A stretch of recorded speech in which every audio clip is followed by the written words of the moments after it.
La compagnie 4216, puis Tonton Zéla. Deux prestations orchestrées par des artistes handicapés, paraplégiques et malvoyants pour les uns, non-voyants et handicapés psychomoteurs pour les autres.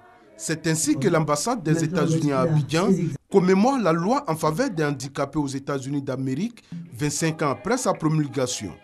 L'organisation de ce mini-concert, ici même dans l'enceinte de cette représentation diplomatique, est le témoignage du soutien des autorités américaines aux handicapés ivoiriens.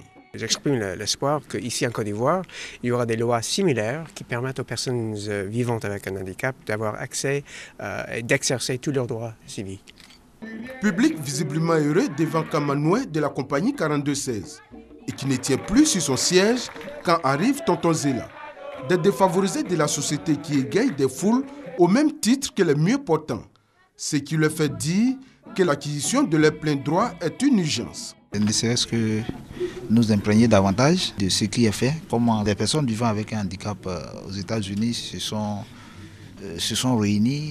unis pour parvenir à faire appliquer la loi en leur faveur. Nous sommes ici pour lever des consciences, pour que nos personnalités aussi, nos responsables, puissent appliquer les lois et les décrets en faveur des personnes handicapées.